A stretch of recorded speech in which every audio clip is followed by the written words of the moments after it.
guys, welcome to another episode of The Pulse. Every week we pull people together. They've got cool stories, entertaining stories in different fields. And today we've got somebody on the show who I'm excited to talk to because he's just got a story. All right, so comedian, he's a social media phenomenon, Kountry Wayne. Did I introduce you appropriately? Oh, you did, man. You definitely did. Hey, I was waiting for you to keep going, but no, I like what you did there. I got some more things. Like, what'd I leave out? Like, was an aspiring rapper? Yeah, I was inspired. Yeah, I was inspiring. Like, tell us about your background, because you're big on the scene, but I'm not sure everybody kind of knows how you got there. It was not an overnight success. Definitely not.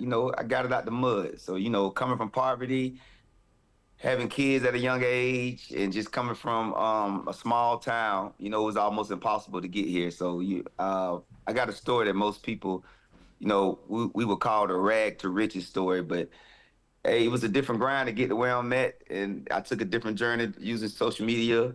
I joked about aspiring rapper, but that actually, when you first wanted to get into entertainment, that's what you were trying to do.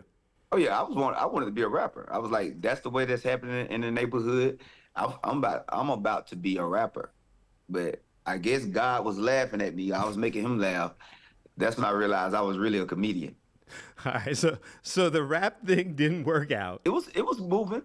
I was popular in my neighborhood, in my town, and I had a couple songs I had a song on the radio. But when I did comedy, that video went viral. I quit rapping that day. I'm like, hey, God, I hear you. I quit. I'm going to be honest. This whole conversation, this part of the discussion initially made me uncomfortable because I feel like every interview I've seen you do, somebody goes down the journey of how your kids have inspired your career. For sure. And then they always touch on the fact that it's a lot of kids. It's a lot. All right, so tell us how... because even the rap career, no, I know how you had them. I was saying, because, hey, man. That's a different show. That's a different show. They just inspired me to really be realistic and have faith and go get it, because you're looking at somebody that depends on you every day. So everything I did do, I took it serious. And if it wasn't for my kids, I don't know if I would have shifted that early in life the way I shifted in my 20s, changing my diet, changed the way I think. I think my kids motivated me, like, I got to get right. So everything I did, I try to do it at the highest level that I can. And if it wasn't for them, I probably would have did what most 20-year-olds did, played with that time. Because I played in my teenage years, had a lot of kids. But in my 20s, I wasn't playing. And I give credit to my kids for that. And how many is a lot? I got 10 kids. And I had 7 kids by the time I was 22. So, by the time I got 22, I had to get real serious in life because I had a lot of mouths to feed. My mama raised me not to be hey, man, when you make a mess, you got to sit in it. So, man, my kids are my pride and joy. So even though I had them at a time that traditionally, most people don't have a lot of kids at that age, and by multiple women, I was like, this what I done. I made this decision, so I'm going to be a man and take care of my responsibility that I put myself in. I heard a quote that you made that you felt like the hip-hop career, the children, what have you, God took one dream and then gave it back. Because what? Because you didn't run from your responsibility? I gave up on my dream once I had those kids. I was like, it's not about me, it's about them. And as soon as I gave and had that mentality, I felt God give it back to me. He's like, since you was willing to give it away, I would give it to you because I put them first. I wanted to kind of start there because I think that's an amazing platform. Because a lot of people who are in that situation aren't stepping up and saying, listen, this is my responsibility. I made the right decision and I'm able to pursue my dream. I think people need to hear that story more, and I'm glad that they are. The dream then that was given back started with what, a $70 video? I didn't go viral until I was 27, but it was a video of me faking like I like my girlfriend's cooking, and it took off, and I knew I was going to be famous. Because I had been waiting on that moment, but I'm like, God kept his promise. So I was like, I went viral. Oh, I'm famous. I had 1,000 followers, but I was like, I'm famous. And ever since that day, I stayed consistent, man. I was putting up 3 videos a day for like a year. Then I started doing stand-up, but now I upload 17 to 20 brand new pieces of content every day. 3-minute videos or longer. Your comedy initially was doing those kind of skits and doing the things on social media. And after the first one went viral, you realized you were onto something. Did you ever think it could get to this? I didn't know it was gonna be this way. So yeah, it's kind of crazy now the way I go viral every day, and now I got a whole production on social media where I'm not even in the videos, and they still go viral without me, just with my platform and my ideas. So nah, I didn't know it was gonna go this way. Coming up next, his rise did come with many critics, and frankly, he just doesn't care. It didn't matter what nobody said. You know, I knew I was gonna rise to the cream of the crop because I'm not dependent on my videos. I'm not dependent on social media. I'm dependent on the source that make the sky blue and the wind blow. Your videos have been seen billions of times. That's crazy.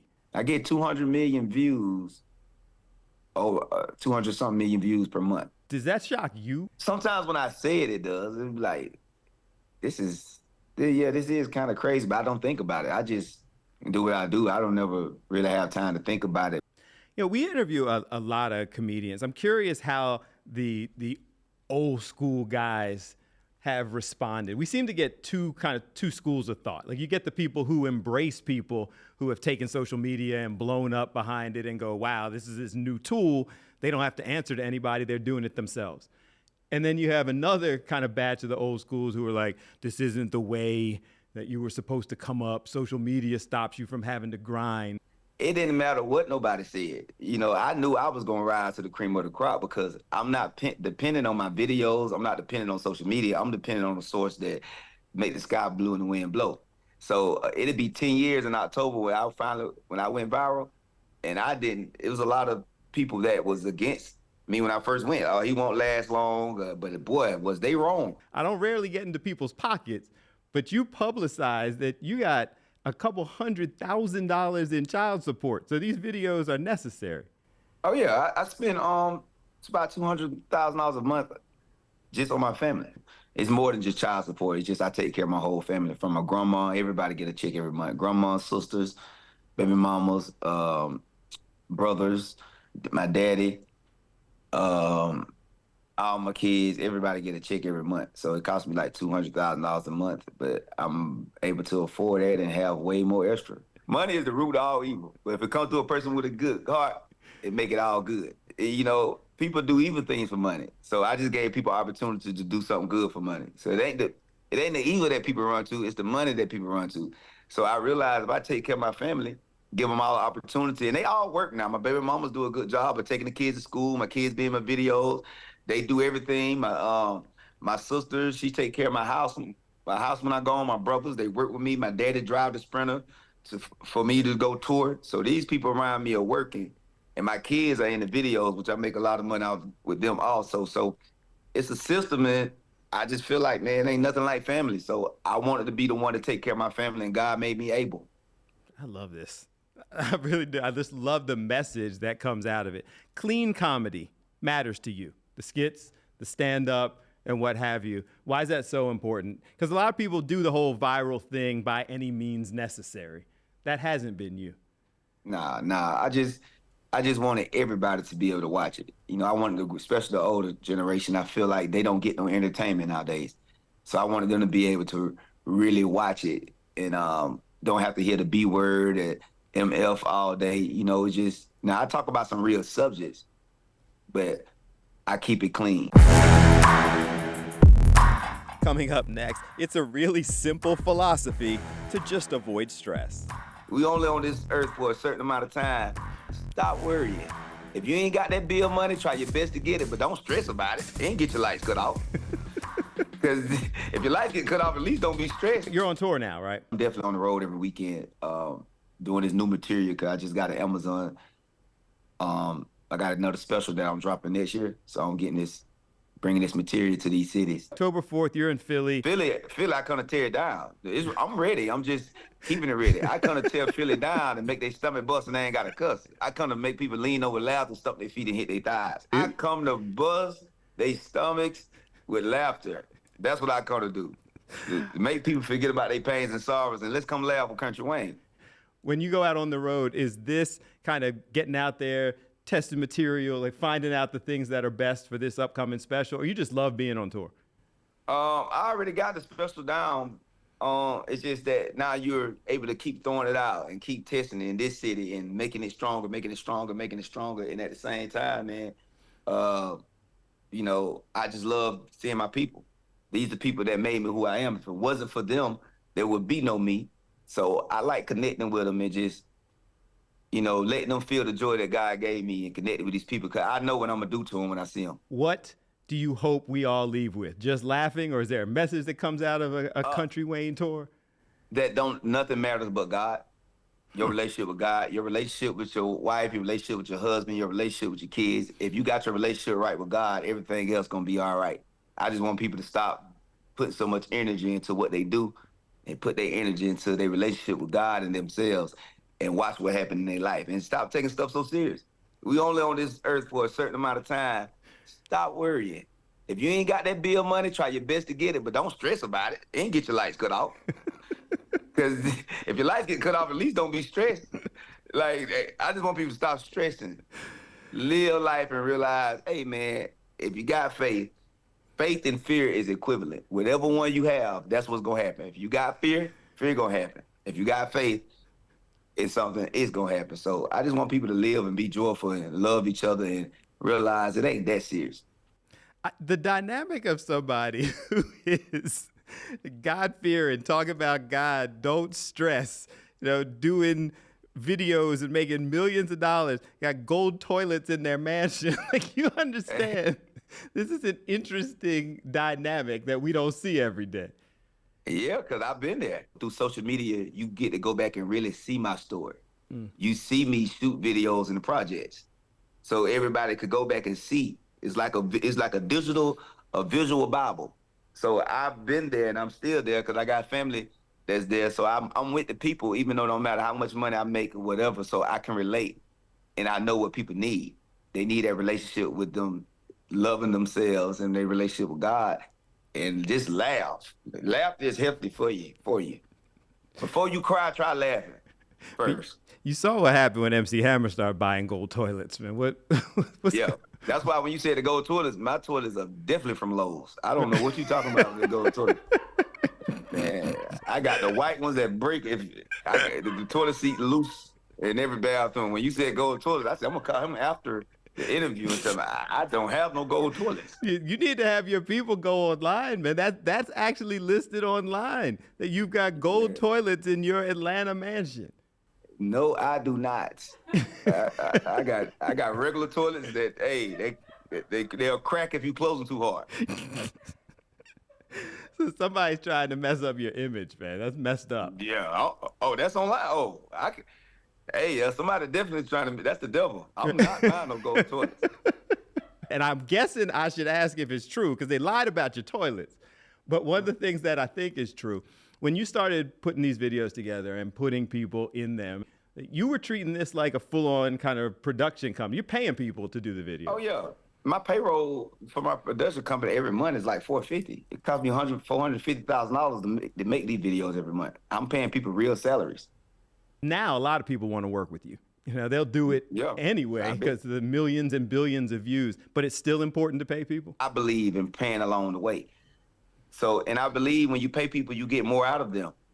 If you want to get something out of somebody, pay them the right amount. I guarantee you will see something in that person. Them people be closing the computers and fixing the TV at the same time. You'll be like, oh my God. If you pay people right, you'll get something out of them you never thought you could get out of them.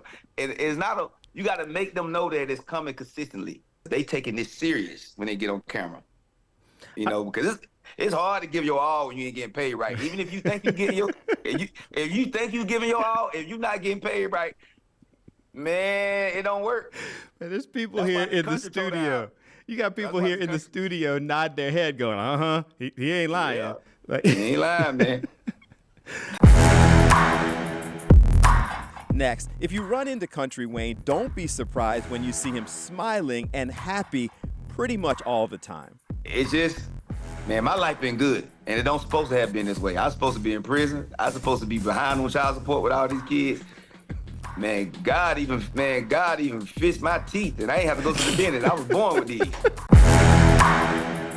I started to say, just based on your message, like you should do a self-help book, but you did. I did a book called Help Is on the Way. That book is going to be around a long time, and if you read that book, I even go back to the messages that I got in that book. I got a rule that's called stop while you're ahead. I was in the streets hustling, but it's like, you know what you're doing wrong. It's like if you eating bad. It's like, go ahead and stop before your heart stops. If you know you're eating a bunch of grease, just stop it. So I had rules in there that I use and apply to myself every day. I started this journey of 100,000 followers because I wanted to try to prove that you don't have to do the shady, the drama, the divisive, or what have you. I might have to stop. I'm not there yet, but I think you've already proven it. So that certainly is a positive thing. But when you have people who are now looking at you, social media is a huge thing. They're trying to follow in your footsteps and take ownership of their own dreams and goals. What's the message you have for people following you? Be real. Tell your story. Because tell what you know and don't be ashamed, because that's the only thing you're going to be able to tell authentic. And now with social media, people can read your spirit and they could tell whatever you're talking about if you're speaking from just because that's something you want to talk about or want to be looked at a certain way, but they can feel when you can speak it with conviction. Like if I talk about kids, I'm going to speak it with such conviction that everybody going to know he's done this. People know you. What do you hope they remember you for when your career is done? They don't got to remember me. They better just remember they need Jesus. A lot of people don't want him, but they need him. I don't care what they say. They better remember I messed up early in life. It's just, man, my life been good, and it don't supposed to have been this way. I was supposed to be in prison. I was supposed to be behind on child support with all these kids. Man, God even fixed my teeth, and I ain't have to go to the dentist. I was born with these. He's a good God. So I'm like, people just better remember they need him. Don't listen to this world. We end every episode of The Pulse with the concept of the show, which is using your voice for good. You've been talking about it throughout the whole process of the interview, but when you hear the phrase, use your voice for good, personally, what's that mean to you? Man, use your voice for the positive. Lead people to something positive. A man of the world lead people to him, but a man of God lead people to God. So just lead people to good things. Drink water, love people, treat people right. Find a way, and we all ain't gonna start off that way, because I did. I was a drug dealer. So we don't got to start off that way, but just make sure somewhere in your life you make that pivot to lead somebody to something good that could take them to a positive way of life. And no gold toilets. Hey, I would never buy a gold. I'm never buying a gold toilet. I can't figure that out. I was trying to figure out who put that up online. Listen, that was saying. It's there. It's in your list of accomplishments and questions. We're gonna put this out there publicly, though, so we're gonna correct that one. That's our service to the community. My toilets come from Lowe's. I don't have one gold toilet. I don't have a gold knob.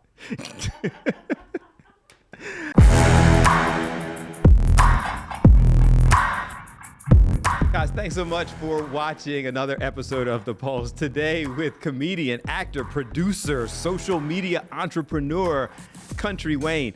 He's funny and funny clean and funny inspiring. I feel like it fits perfectly with our Use Your Voice for Good theme. I hope you enjoyed it as much as I did. If you want more, you can go all places where podcasts are available. Listen to the entire unedited interview. I guarantee you're going to enjoy it. Also, make sure you download the Fox Local app so all of our shows, pretty cool guests, are right there at your fingertips. And if you have questions, comments, concerns, you can always hit me up on social media at Bill A. Fox 29. Thanks again for watching, and I leave you today, as I always do, reminding you whenever you can, use your voice for good and have a good one.